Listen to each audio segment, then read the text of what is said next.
On the morning of September 16th, 2010, in a quiet suburb of Peoria, Illinois, one of life's most fragile and sacred moments unfolded inside the home of Bonnie and Travis Engstrom. Bonnie, 36 weeks pregnant, had experienced an uneventful pregnancy and chosen to give birth at home, naturally, calmly, surrounded by prayer and love, envisioning her child's arrival as a gentle communion with the divine. The midwife waited quietly in the corner as Bonnie's contractions grew stronger, Travis holding his wife's hand tightly, joining her in whispered prayers with every breath. Yet, when the baby finally emerged into their arms, the anticipated cry was replaced by a profound silence. The tiny body lay motionless, the chest neither rising nor falling, lips tinged blue, eyes closed, and when the midwife pressed her fingers to the neck, she felt no pulse, no tremor, nothing. The Apgar score was 0. 1 minute later, still 0. 5 minutes later, nothing had changed. The midwife, fighting to maintain composure, dialed 911, her voice trembling with each passing second, for her medical training had taught her one inescapable truth. Every minute without oxygen meant irreversible brain cell death.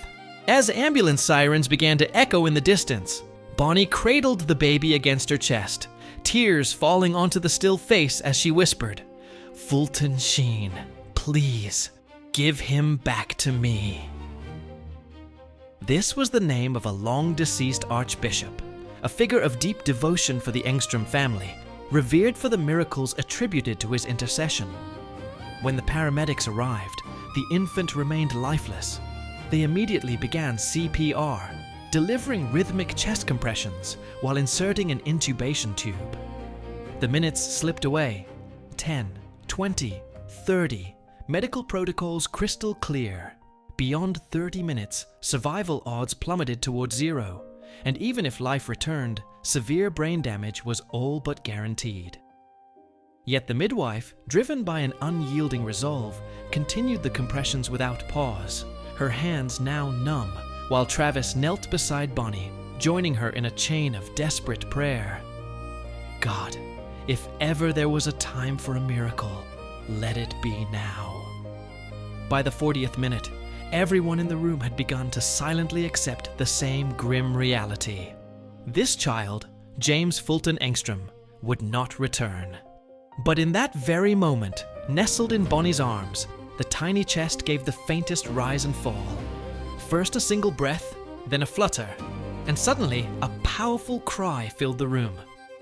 James's heart, after exactly 61 minutes, had found its rhythm again, without medication, without a defibrillator, on its own. The doctors stood frozen, staring at one another, murmuring, "This is medically inexplicable. For a brain deprived of oxygen for 61 minutes should, even if revived, result in a vegetative state." Transferred to the hospital, James's condition remained critical. In the neonatal intensive care unit, cooling therapy was initiated to prevent brain swelling, his temperature carefully lowered, ECEGs monitored around the clock. Days turned into weeks. Each new scan astonished the medical team further, for the expected damage simply wasn't there. No seizures, no spasticity, no developmental delays. 48 days later, James Fulton Engstrom returned to his mother's arms, smiling-eyed and unscathed, without a trace of neurological harm. Years passed, and James grew. Today, at 15, he plays soccer, practices piano, jokes with friends. A completely healthy teenager. The medical records were submitted to the Vatican for rigorous examination. Cardiologists, neurologists, and pediatricians testified one by one. This case has no parallel in scientific literature. In 2020, the Catholic Church officially recognized James's resuscitation as a miracle through the intercession of Fulton Sheen, one of the highest honors granted to only a handful of events in the modern era. Every September 16th, Bonnie recalls the silence of that morning, the 61 minutes of darkness, and the first breath that followed. As she touches James's cheek, she says, "Life even in its darkest moment, can begin again with a single breath.